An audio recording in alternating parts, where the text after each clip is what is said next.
Assalamualaikum warahmatullahi wabarakatuh. Selamat sore, Pak. Kami dari kelompok 6 di sini akan mempresentasikan tentang masa depan asisten realitas terbuka yang dipersonalisasi. Dimulai mungkin dari perkenalan partner-partner saya dalam kelompok 6. Pertama ada Aziel, silakan. Perkenalkan, nama saya Azelia Mililiska dengan NIM 10201231230025. Perkenalkan, nama saya Zara Syahira dengan NIM 10201231230014. Selanjutnya dengan saya sendiri, Christian Anda Funtalia dengan NIM 10201223000457. Dan perkenalkan, nama saya Imade Prameswara Nugraha dengan NIM 1020123123000342. Setelah perkenalan, kami akan mulai presentasi kami.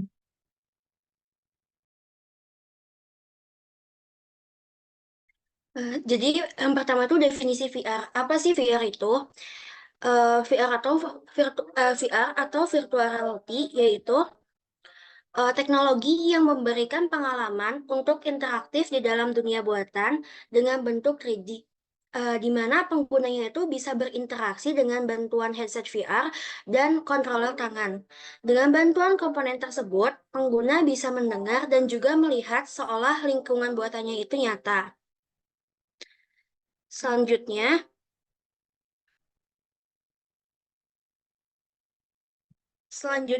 awal mula VR. Jadi, VR itu awalnya tuh ada di 1950-an oleh Ivan Sutherland menciptakan Sensorama. Sensorama itu sejenis mesin teater yang memungkinkan penggunanya tuh bisa merasakan seolah-olah di dalam film. Eh, Terus di tahun 1968, Profesor Ivan Sutherland juga meneruskan karya Hailing yang merupakan salah satu milestone VR. Nah, istilah virtual reality juga populer oleh Lanier tahun 1980-an. Lanier ini mengembangkan peralatan VR kayak kacamatanya dan juga sarung tangan. Lalu tahun 1990-an, peluncuran headset VR juga pertama kali tersebar luas. Oculus VR merupakan revolusi terbaru dalam teknologi VR. Dan sekarang VR telah menjangkau berbagai sektor dengan pertumbuhan yang signifikan. Awal mulanya VR di Indonesia itu masuk pada tahun 2017 dan 2018 ketika VR mulai digunakan secara komersial. Nah, awalnya orang tertarik itu mencoba VR untuk belajar dan bermain. Lalu beberapa perusahaan besar tuh mulai bekerja melalui teknologi VR. Nah, pada tahun 2019 mencoba untuk meningkatkan kesadaran dan penggunaan VR di Indonesia. Dan saat ini VR itu mudah diakses oleh masyarakat Indonesia dan teknologi itu dianggap dapat membantu berbagai bidang. Selanjutnya, tujuan dari VR. Tujuan dari VR itu untuk menciptakan lingkungan maya yang memungkinkan penggunanya untuk berinteraksi dan merasa seolah-olah berada di dalamnya. VR juga digunakan untuk memberikan pengalaman yang lebih mendalam dan realitas dalam berbagai bidang, termasuk pendidikan, sains, marketing, telekomunikasi, properti, karya seni, dan kesehatan. Nah, VR juga digunakan dalam arsitektur, teknik sipil, dan konstruksi untuk membantu merancang dan memvisualisasikan bangunan dan struktur. Selain itu, VR juga digunakan dalam industri game untuk memberikan pengalaman bermain yang lebih mendalam dan realistis.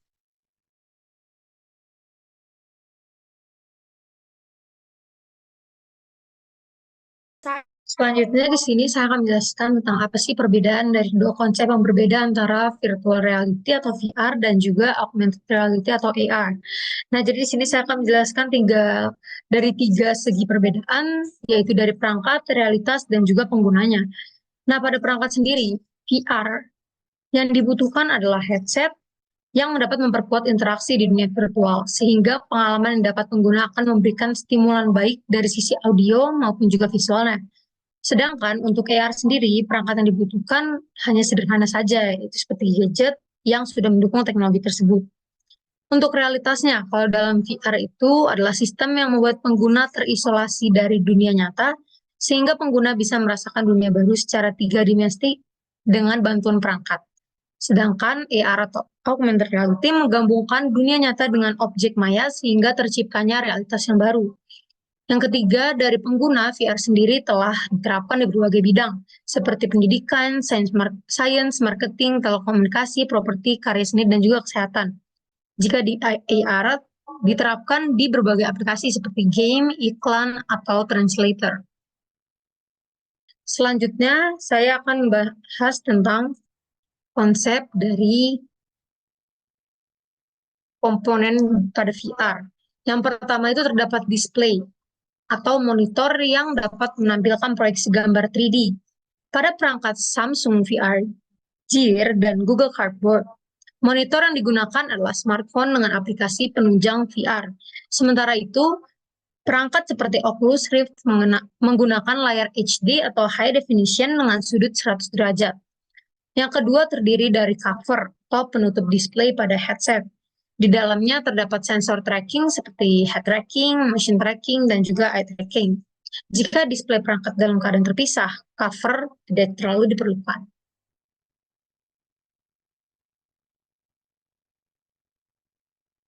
Selanjutnya,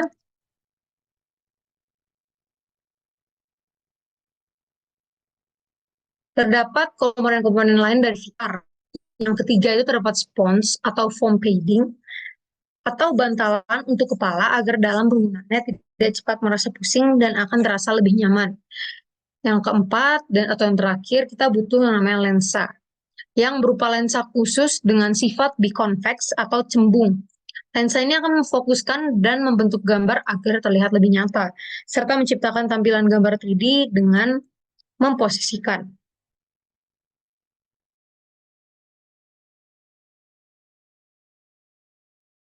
Manfaat VR dari berbagai aspek. Di sini ada 10 aspek. Aspek pertama itu aspek pendidikan. VR dapat meningkatkan pembelajaran dengan memberikan pengalaman belajar interaktif, memungkinkan siswa untuk mengalami konsep-konsep sulit. Yang kedua itu ada pelatihan. Nah, di sini pelatihan itu dalam konteks militer, medis, atau industri. Nah, di sini VR digunakan untuk melatih profesional dengan semua realistis dan mengurangi risiko dan biaya. Nah, yang ketiga itu ada kesehatan mental. Nah, VR ini digunakan dalam terapi untuk mengatasi fobia, PTSD, dan kecemasan, memberikan lingkungan aman untuk berlatih penenangan stres. Terus selanjutnya ada hiburan. Nah, di industri game contohnya ini menggunakan VR untuk menciptakan pengalaman bermain yang lebih mendalam dan imersif, mengangkat hiburan ke tingkat baru. Terus selanjutnya ada arsitektur dan desain. Dalam desain arsitektur atau produk, VR memungkinkan profesional untuk menjelajahi model 3D secara menyeluruh sebelum konstruksi fisik dimulai.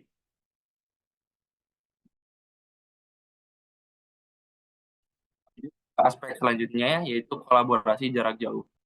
Nah, profesional dapat berkolaborasi dengan dalam ruang virtual meskipun mereka di lokasi fisik yang berbeda dan meningkatkan produktivitas dan kerjasama.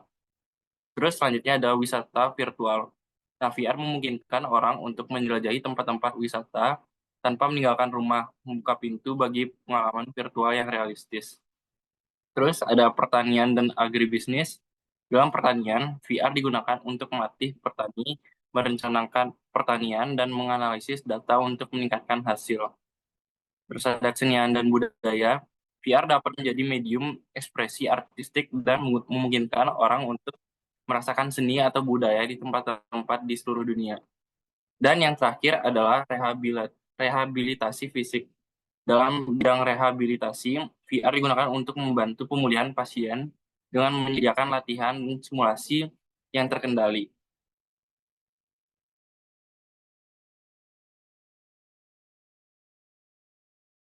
Oke, selanjutnya bakal saya jelasin mengenai apakah VR itu berdampak buruk. Jadi, hingga saat ini tuh VR itu masih belum ada konkretnya bahwa kalau menyebabkan kerusakan penglihatan pada remaja atau orang dewasa. Meskipun begitu, penggunaan VR secara berlebihan dapat menimbulkan efek yang jangka pendek seperti tegang dan kering pada syaraf mata yang disebut refleks akomodasi konvergensi. Namun, efek jangka panjangnya masih perlu diteliti lebih lanjut. Nah, meskipun VR ini masih ada menimbulkan efek berdampak buruknya, namun VR itu sendiri juga memiliki manfaat-manfaat yang sangat berguna buat kita, yang mana sudah dijelasin tadi sebelumnya. Terus untuk selanjutnya yaitu adapun dari tips-tips dari penggunaan VR yang secara baik. Yang pertama itu kita bisa kita bisa membatasi waktu penggunaannya, di mana kita harus menghindari penggunaan VR dalam waktu yang lama, atau kita juga jangan terlalu berlama-lama lamanya untuk bisa untuk istirahat jika sudah cukup menggunakan VR. Lalu yang kedua, pilihlah konten yang tepat yang dimana kita harus menggunakan konten yang sesuai dengan usia kita agar terhindar dari kecemasan ataupun ketakutan yang berlebihan. Terus yang ketiga, atur lingkungan dengan baik yang dimana pastikan kita berada di lingkungan yang aman dan terhindar dari potensi bahaya fisik. Yang keempat yaitu berbagi pengalaman, di mana kita dapat menggunakan VR secara sosial dengan berbagi pengalaman kita bersama teman dan keluarga agar mengurangi yang namanya isolasi sosial. Terus yang kelimanya itu beristirahat secara teratur, di mana berikan mata dan tubuh kita untuk istirahat dan berhenti sejenak. Yang keenam, pertimbangkan kesehatan mental yang dimana jika kita merasa kecanduan atau mengalami dampak negatif pada kesehatan mental, pertimbangkan untuk berkonsultasi dengan yang profesional kesehatan mental. Terus yang ketujuh, kenali batasan teknologi, di mana kita harus pahami bahwa teknologi VR memiliki batasan dan jangan mengandalkan sepenuhnya pada pengalaman virtual untuk memenuhi semua kebutuhan kehidupan sehari-hari. Terus selanjutnya yaitu dari kesimpulan untuk masa depan virtual reality atau yang disebut VR, di mana mencakup perkiraan akan terus meningkatnya pengalaman pengguna, perbaikan teknologi perangkat keras, dan pertumbuhan aplikasi di berbagai industri. Pengembangan konten VR yang lebih kaya dan interaktif bersama dengan penerapan teknologi VR dalam pendidikan, industri, dan hiburan akan menjadi tren utamanya. Harapannya, VR akan semakin terintegrasi dengan kehidupan sehari-hari, memberikan pengalaman yang lebih imersif, serta membuka pintu bagi inovasi dan transformasi dalam cara kita berinteraksi dengan dunia digital. Meskipun demikian, tantangan kesehatan, regulasi, dan adopsi masyarakat tetap menjadi faktor penting yang memengaruhi perkembangan teknologi ini di masa depan.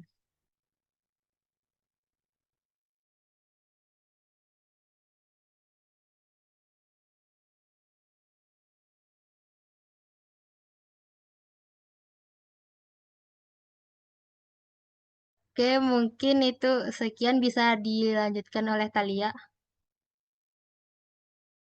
Oke, mungkin sekian dari presentasi kami tentang virtual reality. Kami dari kelompok 6 pamit undur diri. Maaf bila ada kesalahan kata dan tingkah laku. Terima kasih. Wassalamualaikum warahmatullahi wabarakatuh.